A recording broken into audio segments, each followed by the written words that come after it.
कमोबेश देखिए हर पार्टी की अपनी संस्कृति होती है।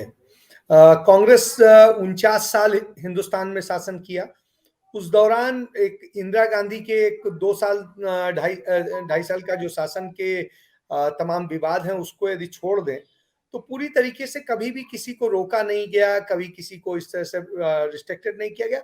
और सरकारी संस्थाएं या पार्टी के तौर पर किसी को किसी धार्मिक स्थल हो या कहीं पर भी हो जाने से कभी रोकने की जैसी परंपरा भारत की नहीं रही है। हम तो सर्वधर्म समभाव वाले देश रहे हैं और सबको समाहित करने की हमारी रही है और यही नीति हमारी राजनीति की रही है। लेकिन जो पिछले दौर में अभी शुरू हुआ है नरेंद्र मोदी शासनकाल में, यह अटल बिहारी वाजपेयी की सरकार में नहीं था।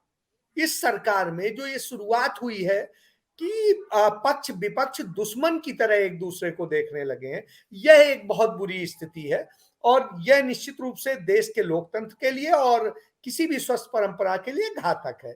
दूसरी जो सबसे बड़ी विषय है वो ये है कि आप कैसे किसी को गर्भगृह से रोक सकते हैं। या तो प्रधानमंत्री को भी मत जाने देते, प्रधानमंत्री कोई स्पेशल नहीं है।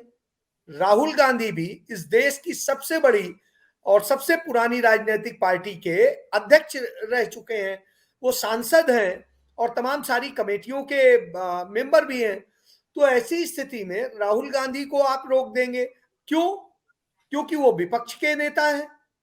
प्रधानमंत्री के लिए नियम दूसरे होंगे, उनके ऐसा तो नहीं चलेगा क्योंकि नियम नियम है। या तो फिर धार्मिक नियम को आप पालन कीजिए, सबके लिए एक होना चाहिए, क्योंकि धर्म मंदिर मंदिर किसी में भेदभाव नहीं करता है। लेकिन यदि मंदिर में भेदभाव होता है तो फिर वो मंदिर तो रह नहीं गया। तो धार्मिक जो परंपराएं हैं, प्रतिष्ठाएं, उनका पालन होना चाहिए। निश्चित रूप से जो सिक्योरिटी और दूसरे कारणों से जिनको तमाम सारे कारण हैं उन्हें दर्शन कराने के लिए थोड़ी सी विशेष सुविधा देने की व्यवस्था है, लेकिन स्थान तक तो जाने की आपको सबको देनी पड़ेगी ना।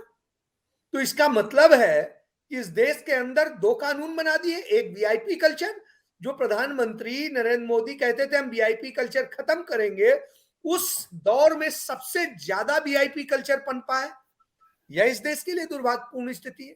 और फिर आप देखिए, आज ही की एक और खबर है कि इंदौर में ही राहुल गांधी को बम से उड़ाने की धमकी दी गई है और इसकी चिट्ठी आई और उसमें जिस नेता का जिक्र किया गया है कि जिसकी तरफ से धमकी दी गई है वो भारतीय जनता पार्टी के विधायक कश्यप का नाम लिखा हुआ है। पता नहीं कश्यप ने की ये चिट्ठी है नहीं है, ये जांच का विषय है।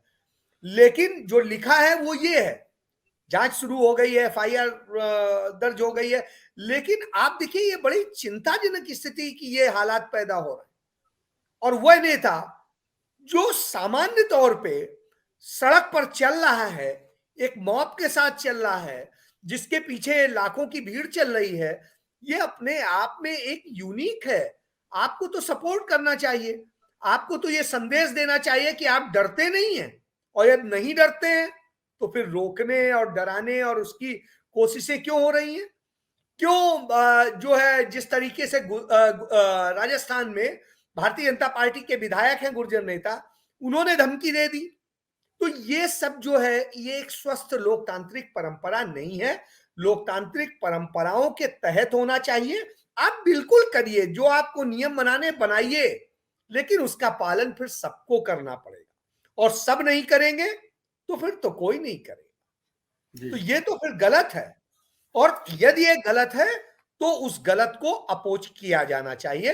तो मेरा मानना है कि लोकतंत्र में दुश्मन नहीं होते पक्ष विपक्ष, उन्हें एक दूसरे पर वो जनता के लिए हमला करते हैं। निजी तौर पे तो आप देखिए वो वक्त होता था, अटल बिहारी वाजपेयी ने जिक्र किया है कि कैसे वो सदन के भीतर नेहरू जी पर बड़ा आक्रामक होते थे और बाद में वही नेहरू जी उनकी पीठ थपथपाते थे कि हाँ बहुत अच्छा बोला।